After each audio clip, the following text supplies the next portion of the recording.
92번입니다. 한 대기업에서는 종업원들의 생활비 지원 정책을 검토하기 위해 직원들의 월 평균 용돈을 조사했습니다. 설문 대상은 신입사원과 인턴 1,600명으로 구성되었으며 조사 결과 월 평균 용돈이 30만 원, 표준 편차가 10만 원으로 나타났다고 합니다. 여기서 1,600명은 설문 대상자 전원 모집단입니다. 그들의 월 평균 30만 원은 뮤이죠. 표준 편차 10만 원은 시그마가 되는 거죠. 이렇게 모집단에 대한 정보를 주고 이유 문제 다시 읽어볼게요. 기업의 복지팀은 추가 분석을 위해서 400명의 직원을 임의로 선발하여 표본을 구성하고 여기에 표본이 있네요. X1, X2, X 400명 그들로부터 표본 평균을 구했겠죠. 그리고 표본 평균의 표준 편차를 계산한다. 다시 말하면 표준 오차를 계산하는 거죠. 그럴 때 X바, SE, X바 중에서 SE, X바는 얼마냐라는 질문이었어요. 그러면 루트 n분의 시그마잖아요. 루트 400분의 10만 원, 20분의 10만 원, 따라서 5천 원이 답이 되겠네요. 1번입니다. 92번은 이전의 문제의 결과 또 다르게 모집단의 정보를 먼저 주고 표본에 대해서 표준 오차를 계산해 보세요 라는 문제예요. 각각의 문제들마다 다 색깔이 있어서 여러분들께서 하나하나씩 마지막까지 꼭 풀이하고 완성하시기를 바랍니다. 다음 페이지 92번입니다. 표본의 크기가 10에서 160으로 증가한다면 평균의 표준 오차는 10에서 얻은 경우와 비교할 경우 그 값이 어떻게 변했느냐? 4분의 1배 됐다, 2분의 1배 됐다, 4배 됐다. 앞서 OX에서도 풀었지만 개수 n이 10에서 160으로 16배 증가하게 되면 루트 n은 루트 10에서 4 루트 10으로 4배 증가하게 되고 이 4배 증가한 거로부터 SE는 4분의 1배 감소하게 되는 거죠. 답은 4분의 1배 1번이 되는데요. 교수님 조금만 더 설명해 주세요. 좋아요. 아래로 내려가면 해설이 있으니까 동시에 봅시다. 루트 n분의 시그마 10개일 때는 루트 10분의 시그마, 160일 때는 루트 160분의 시그마, 그리고 4 루트 10분의 시그마. 그러면 이 값을 a라고 하면 이 값은 4분의 1 a가 되는 거죠. 따라서 4분의 1배가 된다. 앞서서도 n과 표준 오차는 반비례한다 그랬어요. 그런데 루트 n 반비례예요. 따라서 조금 더 정리하면 n이 1에서 4로 4배가 되면 루트 n은 1에서 2로 2배가 되죠. 그 결과 SE는 1에서 2분의 1로 2분의 1배가 되는 거예요. n의 개수가 16으로 16배가 되면 루트 n은 4배가 되는 거고요. 그 결과 4분의 1배가 되는 거예요. 반대의 입장도 생각해 보셔야 됩니다. 16이 1이 되면 4가 1이 되니까 결과적으로 4배가 되는 거죠. 이렇게 n과 루트 n과 sn을 동시에 두고 표본의 개수와 표준 오차 사이의 관계를 정리해 주시면 도움이 될 것 같아요. 94번도 개수를 추가한 문제인데요. 표준 오차에 대한 문제는 아니고 분산을 구하는 문제네요. 읽어봅시다. 표본 크기가 3인 자료 3개를 뽑아서 평균을 계산하니 10이고 분산은 100이었다고 하는데요. 이번에 관측값 10을 추가해서 4개의 자료를 보았다는 거죠. X1, X2, X3, 10. 이 자료의 분산을 구해라. 그러면 X바도 계산할 수 있고 S제곱도 계산할 수 있는데 S제곱이란 X1 마이너스 X바의 제곱 더하기 X2 마이너스 X바의 제곱 더하기 X3 마이너스 X바의 제곱 더하기 10 마이너스 X바의 제곱을 얼마로 나눠야 된다? 3으로 나눠야 된다. 이 부분 항상 강조했습니다. 그러려면 X바를 계산해야 되겠죠? 더하기 더하기 더하기 10을 4로 나눈다. 이때 3개의 합을 계산하기 위해서 위로 올라와서 X바가 10이다. 다시 말하면 X1 더하기 X2 더하기 X3를 3으로 나눈 값이 10이니까 이들의 합은 30이다. 다시 끌고 내려와서 30 더하기 10을 4로 나누면 평균 10이다.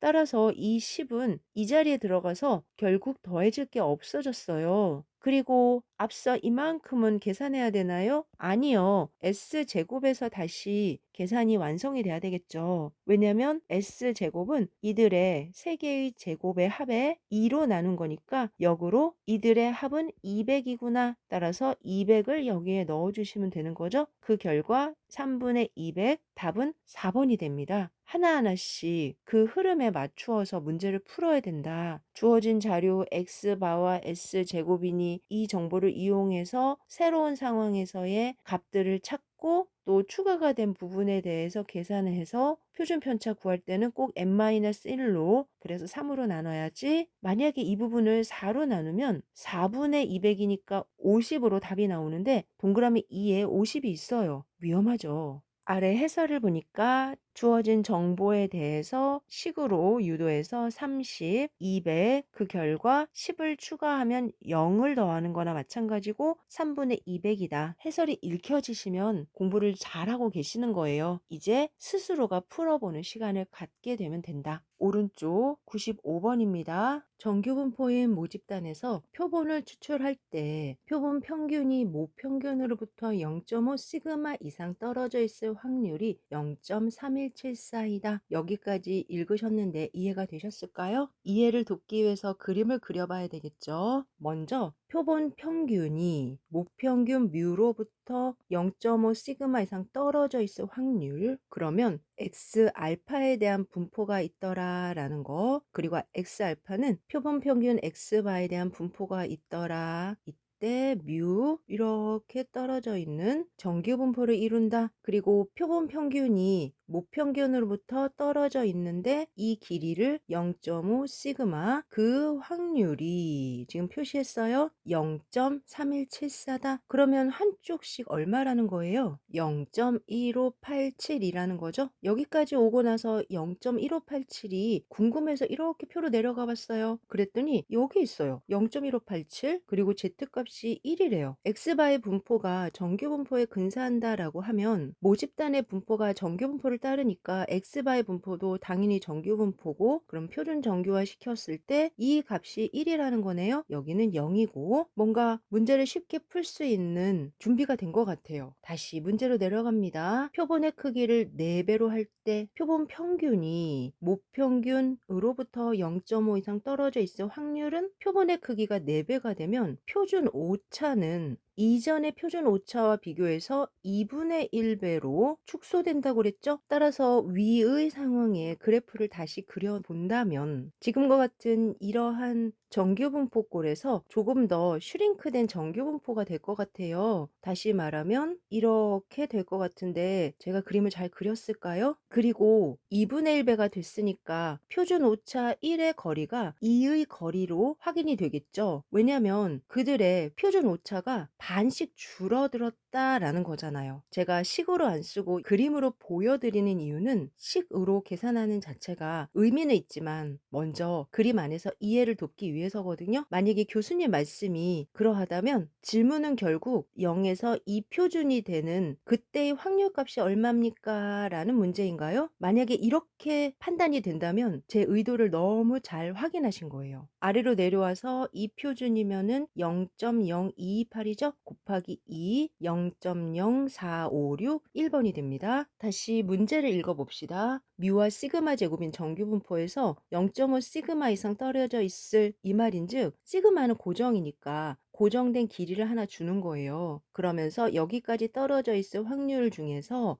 현재 1이라고 표현이 되는 게 있는데 동일한 길이에서 표본의 크기만 4배로 늘리면 어떻게 해석이 되니? 2배가 되는 거죠. 표준 오차가 2분의 1배로 줄었을 테니까요. 그 과정 안에서 확률값을 계산해줘 라는 문제예요. 문제 다시 읽어보니까 아 그렇구나 라는 생각 드세요? 그런데 해설을 보면은 표본 n개를 이미 추출했을 때 라고 하면서 0.5 시그마 이상 떨어져 있으니까 그 과정에서 n은 4가 나온다. 그리고 4배가 됐으니까 16 아니냐. 그러면 루트 16만큼으로 수정이 되면서 범위가 2가 된다. 그 결과 답은 0.456이다. 이 흐름도 괜찮아요. 저처럼 시각적으로 해서 1인데 반으로 줄었으니 2야. 안전하게 설명하려고 했는데 그 과정에서 n을 구하고 16으로 4배를 하고 루트 안에 집어넣어서 전체의 길이를 2분의 1로 축소한 결과 그들의 범위가 2가 되면서 답을 구한다. 제가 풀고 있는 문제들 중에서 95번 문제도 쉬운 문제는 아닙니다. 처음에 문제를 딱 만나서 읽었을 때 이 시그마도 모르겠고 뮤도 모르겠고 그런데 4배가 됐고 그러면서 어떤 것을 먼저 선택해서 문제를 풀어야 될지 집중이 안 되더라고요. 95번 문제 직접 풀어보시면서 궁금한 거 있으면 꼭 질문하세요. 다음 페이지 96번으로 넘어가겠습니다. 다음은 무엇에 관한 설명인가요? 평균이 뮤이고 분산이 시그마 제곱인 임의 모집단으로부터 추출한 크기 n인 랜덤 표본의 표본 평균 x바의 확률 분포는 여기까지 읽으면 임의의 모집단이라는 조건은 어떠한 모집단인지 몰라요 라는 거죠. 이때 정규 분포는 아니에요 라는 거를 전제로 합니다. 그리고 크기가 n인 랜덤 표본이란 단어는 확률 표본, 임의 표본, 독립 시행이란 뜻이에요. 다시 말하면 모집단이 있고 이로부터 n개를 뽑잖아요. 이를 랜덤 표본이라고 그래요. 독립 시행했다. 그런데 모집단에 대해서 정보는 뮤하고 시그마 제곱이라는 결과만 한다. 다시 위로 올라가서 이렇게 구한 표본의 표본 평균을 x바라고 하면 즉 x1부터 xn까지 이들의 평균을 x바라고 하면 또 위로 올라가서 이 x바의 확률 분포는 n이 충분히 크면 이 부분 중요하죠. 근사적으로 정규 분포 뮤와 n분의 시그마 제곱을 따른다. 이미 여러 번 했으니까 제가 따로 설명을 안 해도 되겠지만 그래도 여러분들께 근사적으로 정규 분포 뮤와 n분의 시그마 제곱을 따른다. 특히 근사적으로 따른다. 왜? 모집단의 분포를 모르는데 n이 충분히 크기만 하면 말이야 라는 조건. 답은 중심 극한 정리죠. 여러분들께서 중심 극한 정리를 몰라서 다시 읽은 건 아닙니다. 한 번 더 정교하게 읽어봤다. 해설입니다. 임의 모집단으로부터 다시 말하면 모집단에 대해서 정보가 없어요. 그런데 뮤와 시그마 제곱만 있어요. 그리고 이로부터 확률 표본, 랜덤 표본, 임의 표본. 근데 교수님 임의 표본이 뭐죠? 모집단에 100개가 있잖아요. 그리고 10개를 뽑는다? 그럼 각각 100분의 1씩 뽑혔다라는 뜻이에요. 독립 시행이 되었다. 이렇게 확률 표본을 취할 때 표본 평균의 확률 분포는 다시 말하면 x반은 어떠한 분포를 따르나요? 이런 해석이죠. 표본의 크기가 충분히 크면 근사적으로 그러면 물결 위에 꼭점을 찍으시고 다른 책에서는 물결 2개를 긋기도 합니다. 정규 분포를 따른답니다. 라는 사실의 근거가 되는 정리가 중심 극한 정리다. 너무나 잘 알고 계실 텐데 여기서 한 가지만 더 얘기할게요. 따라서 x바는 이렇게 근사한다. 그러면 x바에서 뮤를 뺀 다음에 루트 n분의 시그마는 무엇에 근사할까요? 표준 정규 분포에 근사하겠죠. 그런데 이 식을 루트 n의 x바 마이너스 뮤를 시그마로 나눈 식으로 변형해서 무엇에 근사할까요? 하고 물어볼 때가 있어요. 그러면 여러분들은 위에 있는 식이 엮여져서 중심 극한 정리구나 라는 걸 알고 계셔야 돼요.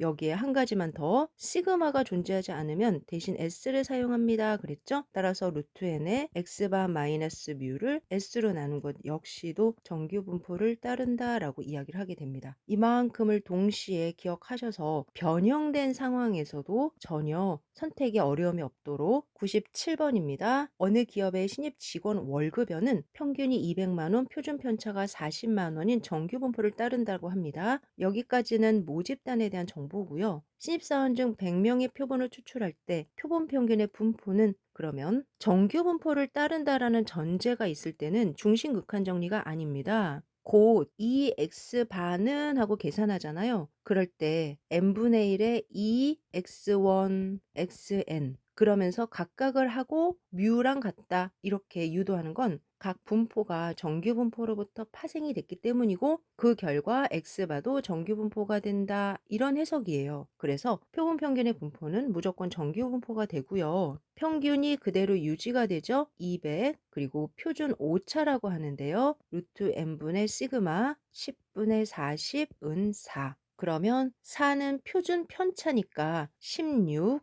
분산을 계산해야 되는 거죠? 답은 1번입니다. 모집단이 정규 분포를 따르면 x반은 정규 분포를 따릅니다. 이 부분은 중심 극한 정리가 아닙니다. 오른쪽 99번 보세요. 평균이 뮤이고 분산이 시그마 제곱이 모집단에서 이렇게 해서 모집단에 대한 정보는 뮤와 시그마 제곱만 있어요. 크기 n에 이미 표본을 반복 추출하는 경우 보통의 표본에 대한 의견이죠. n이 크면 중심극한 정리에 의하여 친절하게도 중심극한 정리라는 의견을 넣어놨어요. 이렇게 중심극한 정리는 이만큼의 조건을 기억하셔야 돼요. 평균이 뮤이고 분산이 시그마 제곱인 정규분포가 아닌 모집단. 위로 올라가서 98번입니다. 평균이 뮤1, 뮤2인 독립인 정규 모집단 2개를 준비했고요. 이로부터 추출한 크기 n1, n2인 표본의 평균을 x바, y바라고 할 때 x바 마이너스 2y바의 평균은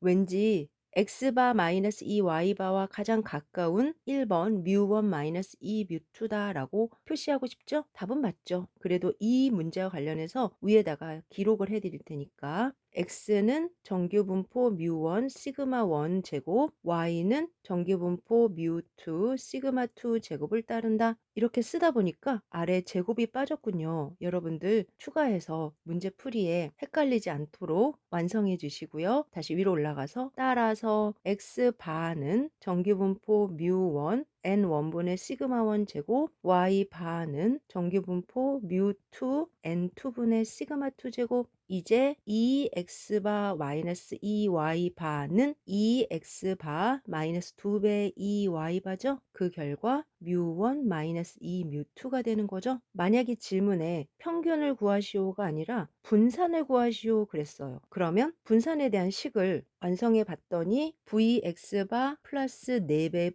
vy바가 되나요? 따라서 n1분의 시그마 1 제곱 더하기 n2분의 4배의 시그마 2의 제곱이다. 혹시 이 질문을 할 수도 있으니까 함께 추가해 놓아라 조언해 드리고요. 비슷한 식이 아래 있는데 시그마 1, 시그마 1 보이시죠? 주어진 문제의 답은 1번이었습니다. 해설에도 첫 번째 표본평균 x바의 기대값 뮤1, 두 번째 표본평균 y바의 기대값 뮤2, 기대값의 선형 변환 성질에 의해서 이 부분을 사용했다라는 거죠. 그 결과 뮤1 마이너스 2 뮤2다. 99번입니다. 질문인즉 표본합의 분포는 정규분포로 수렴한다던데 이때 정규분포의 형태가 어떻게 되느냐라는 질문이에요. 다시 말하면 표본 합의 분포를 계산해줘 라는 거죠. 앞서 x바에 대한 분포는 정규분포 뮤와 n분의 시그마 제곱을 따른다 라고 알고 있거든요. 이때 x바가 무엇이냐면 x1부터 xn까지를 n으로 나눈 값들이죠. 질문은 표본 합의 분포니까 이 표본 합에 대해서만 분포를 물어보고 싶은 거예요. 그러면 2의 x1부터 xn까지 v의 x1부터 xn까지 각각에 대해서 계산을 한 결과 아래로 내려오겠습니다. 이렇게 n뮤가 되죠. 각각의 뮤가 n개니까. 그리고 n 시그마 제곱이 되죠. 각각의 시그마 제곱이 n개니까. 또한 n이 충분히 클 때 n뮤와 n 시그마 제곱 분포로 수렴한다. 앞서 중심극한 정리의 포맷이지만 그 포인트를 표본 합의 분포로 바꾸면서 뮤가 n개로 시그마 제곱이 n개만큼 그러한 분포로 수렴하는구나 하고 새롭게 질문을 하고 있어요. 여러 가지 질문들 사이에서 99번도 꼭 기억해 주시면 도움이 될 것 같고요. 아래에도 평균과 분산에 대한 식, 그래서 n뮤, n 시그마 제곱, 중심극한 정리에서 n이 충분히 클 때 sn 또한 이렇게 수렴함으로 정규분포에 근사한다고 할 수 있다. 다음 페이지 100번입니다. 평균이 70이고 표준 편차가 5인 정규분포를 따르는 집단에서 한 개를 추출한 값이 80이었다고 하자 이 개체의 상대적 위치를 나타내는 표준화 점수는 분명한 건 이 모집단 X에서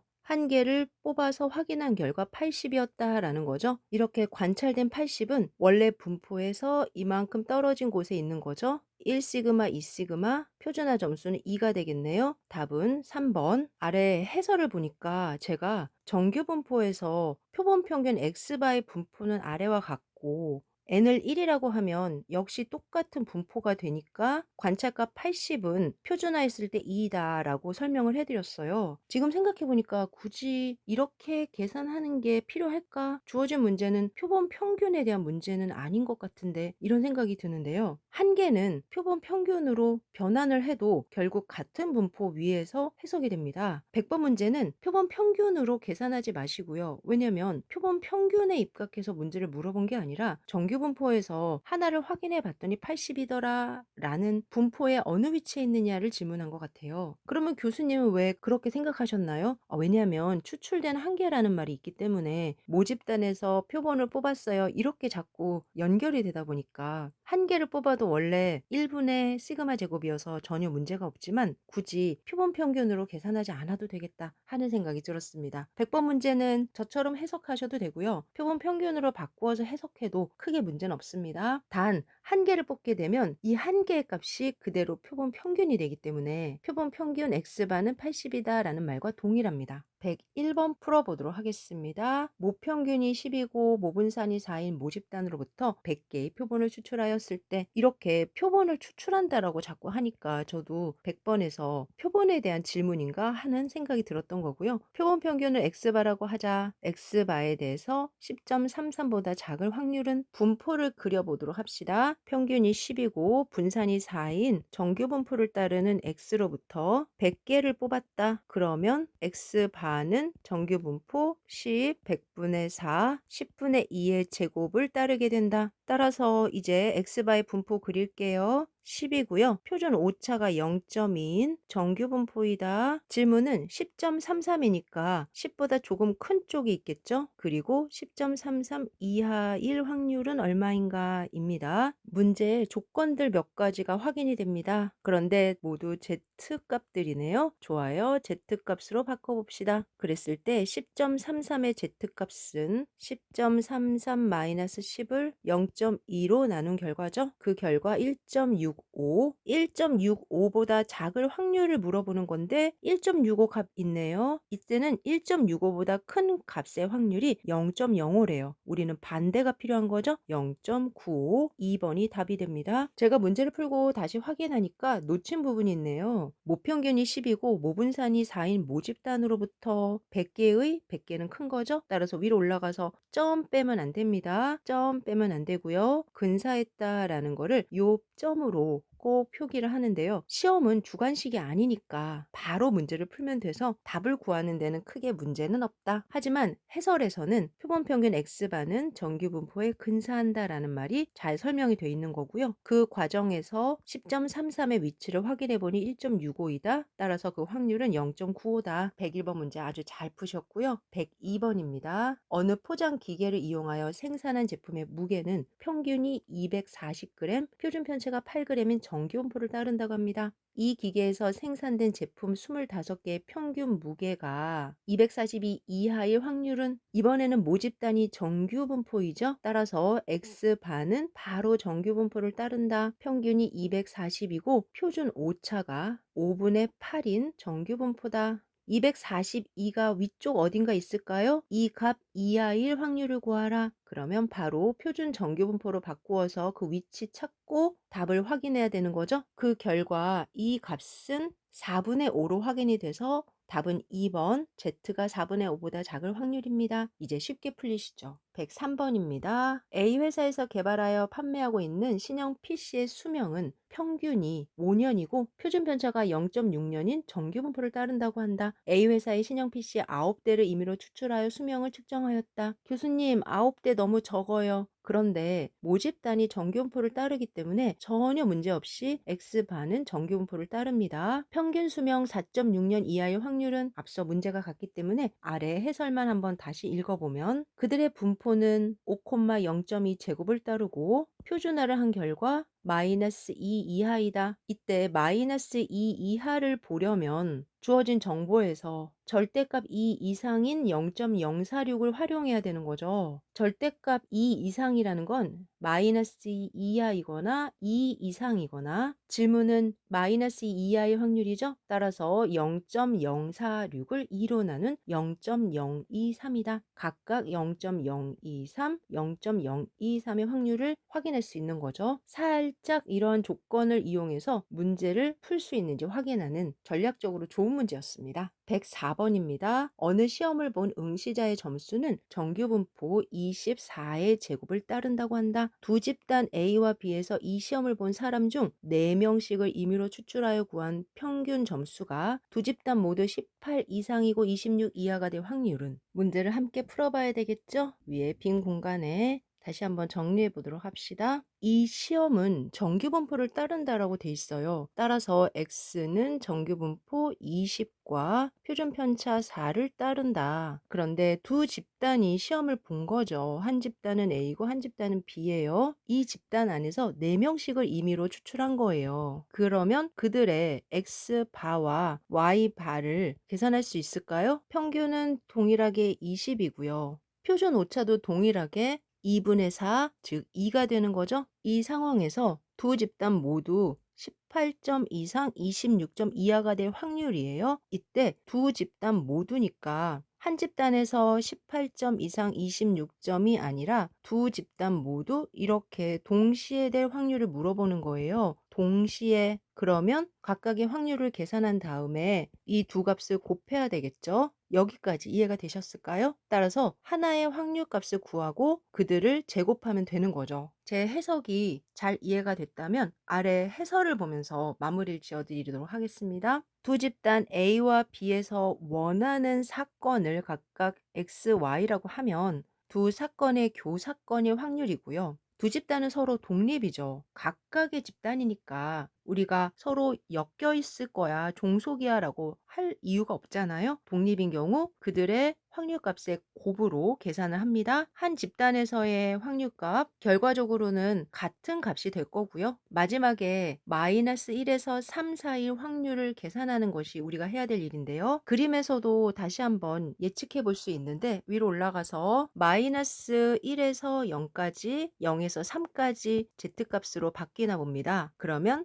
1까지의 1을 3까지의 3을 확인해서 더하면 되는 거죠. 그렇게 해서 더한 결과가 아래로 내려가서 0.8400이에요. 이 값을 제곱을 해서 0.7056이 된 겁니다. 누군가가 이 두 개의 값을 더해서 0.8400까지 계산하고 답이 있나 하고 딱 봤는데 다행히 없어요. 분명히 이 값으로 답을 체크하고 넘어가고 싶은 분도 계실 거예요. 질문은 0.8400의 제곱이었고요. 0.7056 2번이었습니다. 104번 문제도 도전을 해서 풀어야 되는 문제라고 보입니다. 바로 이렇게 푸는 거야 라는 그러한 단순한 접근은 아니고요. 따라서 제가 스케치해 놓은 거 다시 한번 확인해 보시고 104번을 마무리해 주시면 어려운 문제지만 정답을 체크하고 안전하게 좋은 점수 얻으실 수 있을 겁니다. 105번입니다. 어떤 공장에서 생산하고 있는 진공관은 10%가 불량품이라고 한다. 이 공장에서 생산되는 진공관 중에서 임의로 100개를 취할 때 표본 불량률의 분포는 근사적으로 어느 것을 따르는가? 이전까지는 X바에 대한 분포였다면 이 문제는 P햇에 대한 분포네요. P햇은 정규 분포 P와 n분의 P 1-P를 따른다. 제가 되뇌인 이 관계식이 떠올라야 주어진 문제를 해결할 수 있을 것 같은데요. 표본 불량률이니까 P햇을 이야기하는 거고요. 근사적으로 맞아요. 근사적으로 따르게 돼 있어요. P는 0.1, N은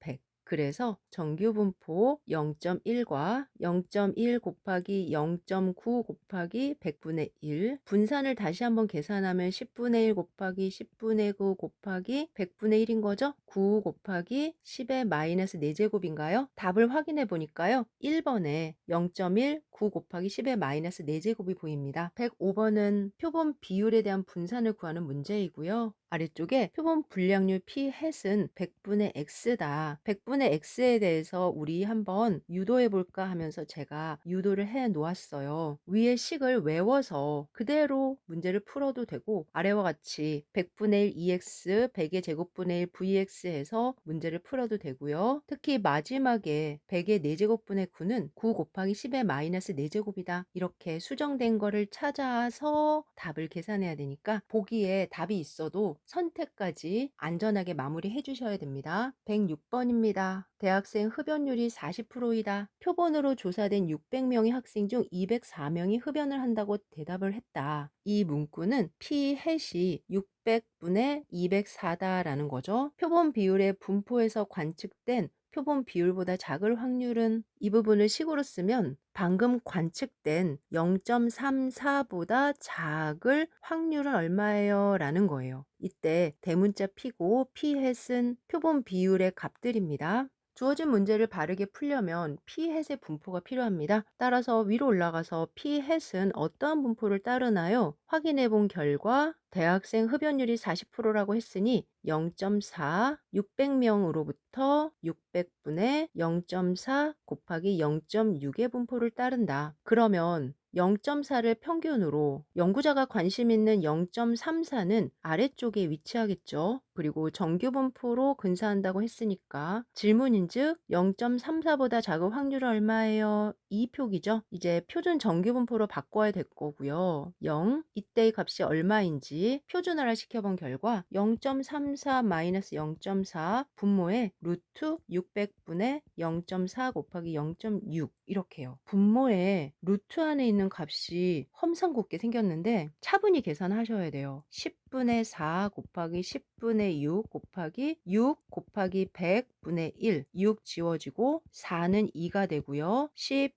100이니까 밖으로 100이 나오죠. 그래서 0.02. 계산기를 이용해서 바로 계산하셔도 되지만 저처럼 손으로도 충분히 계산이 가능합니다. 그러면 주어진 문제는 는 0.34 마이너스 0.4를 0.02로 나눈 거죠. 그 결과가 마이너스 3, 그래서 마이너스 3보다 작을 확률이 나온 겁니다. 조건에는 3보다 작을 확률이 0.9987이라고 돼 있어요. 우리는 반대쪽에 영역을 원하니까 1에서 0.9987을 빼면 되는 거죠. 그 결과 0.0013, 4번이 답이 됩니다. 본 문제는 표본 비율에 대한 분포 안에서 600명 중에 204명이 흡연을 했다면 그 값보다 작을 확률이 얼마냐, 이 질문을 이해하기 위해서는 모비율 P에 대한 표본 비율 P햇의 분포를 이해해야 되고 근사적으로 정규 분포를 따르니까 직접 확인해야 되는데, 표준 오차를 계산하려다 보면 루트 안에 600분의 0.4 곱하기 0.6 너무 불편하게 생각하지 말고 한번 계산을 해봐라. 계산기를 이용해서 계산해도 동일하게 나와요. 질문인즉 0.34보다 작을 확률이 얼마냐라는 거죠. 표준화시킨 결과 마이너스 3, 따라서 1 마이너스 0.9987은 0.0013이다. 문제를 풀다 보면 이렇게 조건이 나오는데요. 이런 조건들을 한 개 주었을 때는 선택이 없어요. 그리고 아래에 문제를 풀기 위해서 1에서 빼볼까 하는 전략도 있어요. 혹시 문제가 좌우 대칭일 수도 있으니까 조금 위험하겠지만 그래도 한 번은 1에서 0.9987을 빼보면 어떨까 하고 전략적으로 계산해 봐 주셔도 좋을 것 같습니다. 106번까지 표본 비율에 대한 문제였고요. 107번부터 마지막까지는 최비셰프 부등식을 이용하는 문제입니다. 최비셰프 부등식 이용하는 거 많이 어려워하시는데요. 제 전략을 이용해서 문제를 풀어봐 주세요. 107번입니다. 어떤 연속 확률 변수 x의 평균이 0이고 분산이 4이다. 지금 x에 대한 분포는 없고 평균과 분산만 있습니다. 그런데 질문은 마이너스 4에서 4 사이가 될 확률이 얼마냐예요. 그러면 저는 그래프를 하나 그리는데요. 0과 표준 편차가 2 플러스 4 마이너스 2 마이너스 4, 그리고 어떠한 분포가 있는지 모르니까 그냥 이렇게 생겼다라고 해요. 질문은 마이너스 4에서 4까지 이 사이의 확률이 얼마냐라는 거죠. 최비셰프 부등식을 조금만 역으로 사용하면 내가 계산한 x와 평균으로부터 x바가 1, 2 시그마네요. 따라서 2 시그마 사이에 있을 확률이죠. 그러면 이미 전체 범위에서 꽤 많은 부분을 차지하고 있으니까 뭐보다 크거나 같다 1 마이너스 2의 제곱분의 1는 1 마이너스 4분의 1은 4분의 3이다. 저는 이렇게 식을 유도를 해요. 그리고 최비셰프 부등식 자체도 제가 방금 유도한 것처럼 x값 에서 평균까지의 차이가 2배의 표준 편차 마이너스 2배의 표준 편차 1 확률인 거잖아요. 이렇게 절대값 2배만큼으로 될 확률은 1 마이너스 2의 제곱분의 1 마이너스 4분의 1, 즉 4분의 3이다 라고 쓰는데요. 부등호가 걱정되시는 분들 계세요. 그래서 제가 마이너스 4에서 4까지 꽤 많이 차지했다라고 얘기를 해드리는 거예요. 그 값보다 클 거야 라고 당당하게 쓰시고 문제를 푸시면 됩니다. 아래로 내려가서 작다, 크다, 크다, 크다, 크다로 가셔야 되고요. 4분의 3은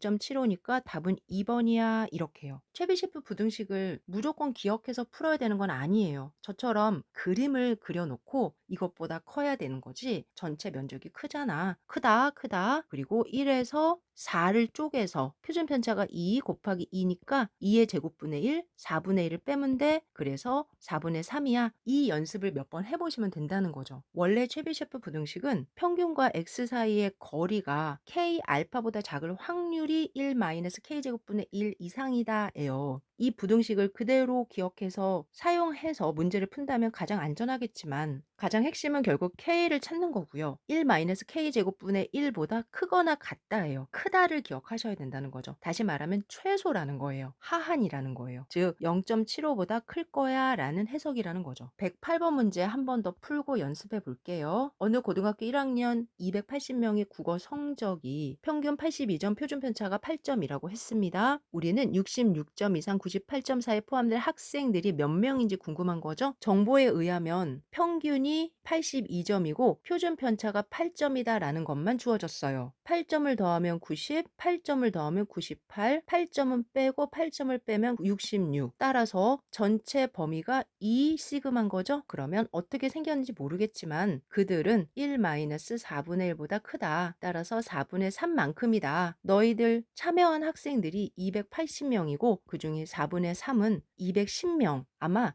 210명 이상일 거야. 이 영역에 맞게끔 학생을 본다면 211명 정도 되지 않겠냐. 그 이상이겠죠? 그러니 최소값이 질문이어야 해요. 그 이상이에요, 다. 질문을 해석해보면 최소 몇 명이냐 이렇게 물어볼 것 같습니다. 역시 최비셰프 부등식을 이용한 거지만 식 없이도 문제를 풀었어요. 주어진 두 문제는 식이 없어도 풀 수 있는 문제였는데요. 오른쪽에 109번 문제는 식을 이용해서 풀어야 되는 문제입니다. 어느 공장에서 일주일 동안 생산되는 제품의 수 X는 평균이 50, 분산이 15인 확률 분포를 따른다. 어떤 분포인지 모른다. 그런데 평균이 50이고 분산은 15다. 65, 35. 이 공장의 일주일 동안의 생산량이 45에서 55 사이일 확률의 하한을 구하자. 45는 이쯤일까요? 55도 이쯤일까요? 그러면 1시그마보다 작게 되는 거죠. 따라서 여러분들이 K라고 놓고 그 K 값을 구하는 겁니다. 5는 K 곱하기 표준 편차 아래 분산이 15니까 위로 올라가서 루트 15 따라서 K는 루트 15분의 5다. 이렇게 K를 구하는 것만 완성하면 그 결과 항상 1-K 제곱분의